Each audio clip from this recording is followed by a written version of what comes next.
How's it going everyone? Welcome back to another Spoon Graphics video tutorial. Today's video is all about custom type in Adobe Illustrator. Now I've got to admit I'm a bit of a noob when it comes to hand lettering, so in this tutorial I'm going to share some secrets on how you can still create cool looking typography by customizing ready-made fonts.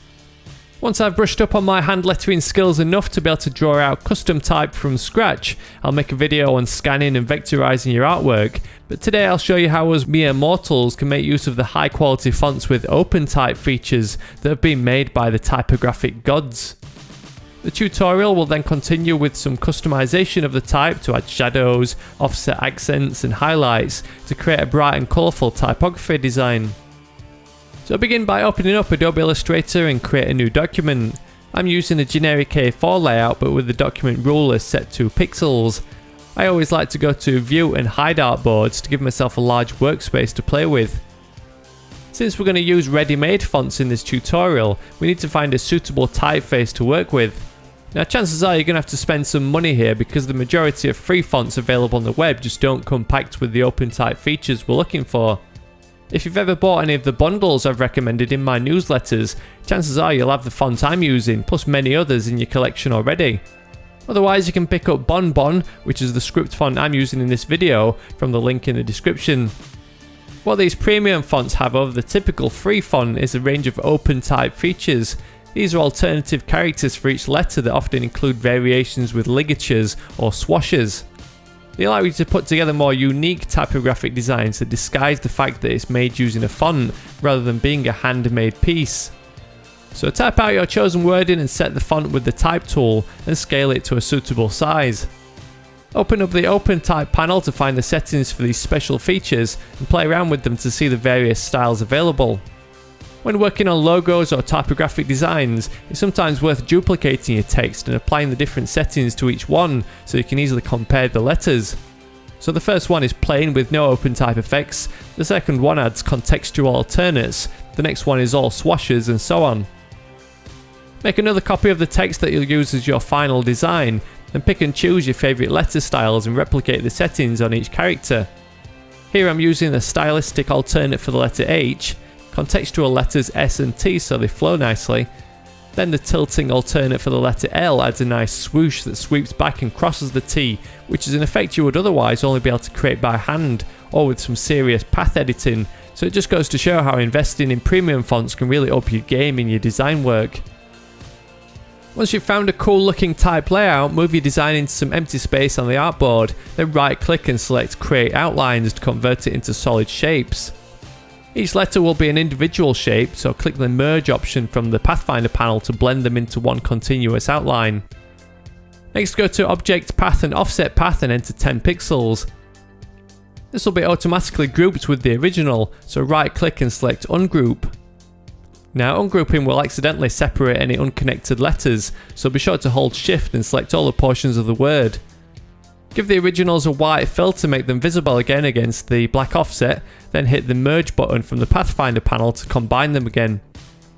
Select all the pieces of the black offset version and merge them back together too. With the offset version still selected, go to Edit and Copy followed by Edit and Pasting Back. Hold the Shift key and nudge the duplicate down and to the right.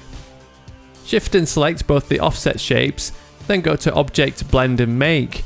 Go straight back to Object, Blend and Blend options and change the settings to specified steps. Increase the value to a high number to generate a smooth transition between them. Permanently apply this blend effect by going to Object and Expand, which makes loads of individual shapes. Blend these together with the Pathfinder's Merge button to simplify it into one outline. Select the inner white text outline and go to Edit and Copy followed by Edit and Pasting Back.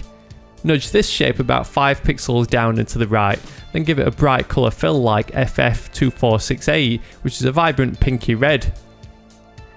Click the original white text again to select it and add a black stroke in the bottom of the toolbar. In the stroke panel, change the alignment to outside, add the round cap option and increase the stroke weight to around 8 points. We can further customise the type by adding handmade shapes to accentuate some of the curves and strokes.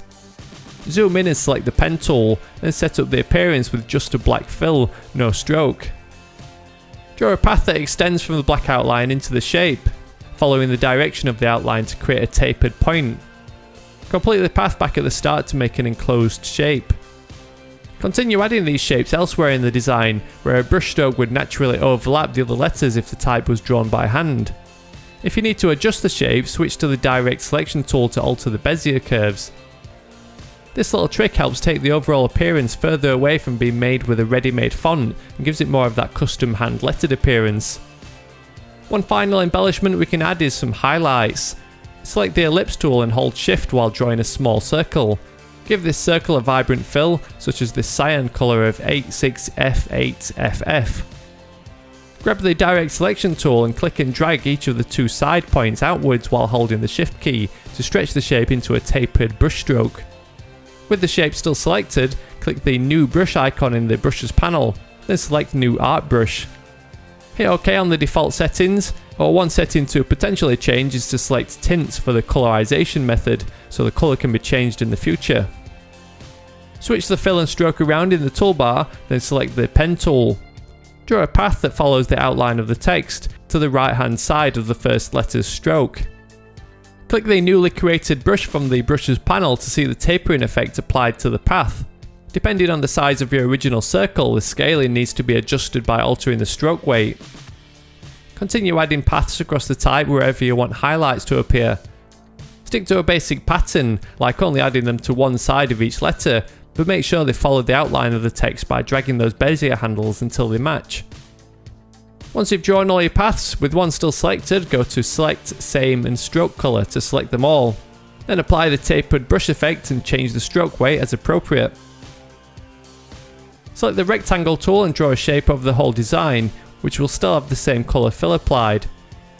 Right click and go to Arrange and Send to Back to use it as a nice background for your artwork. So I hope these tips help you create some cool typography of your own.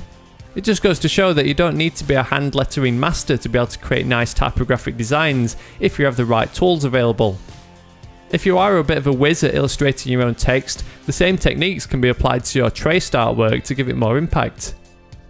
If you enjoyed the tutorial or learnt anything new, stick around for more by subscribing to the Spoon Graphics YouTube channel, or join my mailing list at spoon.graphics to receive a heads up about deals on quality design resources, along with my written tutorials, articles and freebies. So as always, thank you very much for watching, and I'll see you in the next one.